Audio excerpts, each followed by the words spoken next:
Les nouveaux maîtres de l'Afghanistan règnent sur la capitale. Des relations diplomatiques sont-elles possibles avec le groupe fondamentaliste? Faut-il dialoguer avec les talibans? Sur cette question, Ankara a déjà tranché. La Turquie annonce avoir tenu un premier pourparler avec les ex-insurgés. Quelles sont leurs attentes? Quelles sont nos attentes? Vous ne saurez tout cela qu'en discutant, mes amis. Il n'est pas possible de faire cela sans parler.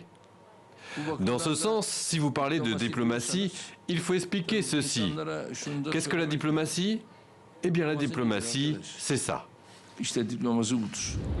Des discussions aussi avec des acteurs majeurs de la région. À l'heure où de nombreuses chancelleries sur le départ évacuent leurs ressortissants, la Chine, la Russie, le Pakistan ou encore l'Iran maintiennent leur ambassade à Kaboul. Pékin et Moscou disent avoir obtenu des garanties des talibans.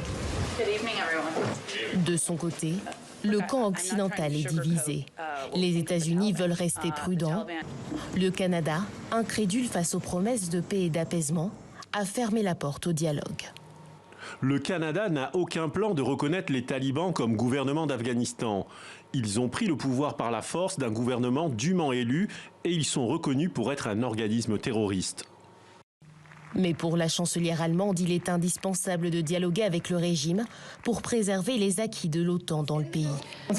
Notre objectif doit être de préserver autant que possible les changements que nous avons réalisés au cours des 20 dernières années en Afghanistan.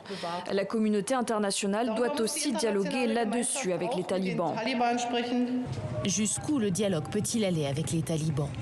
Jeudi, une délégation française a rencontré des représentants du mouvement islamiste à Doha pour la première fois depuis la prise de Kaboul.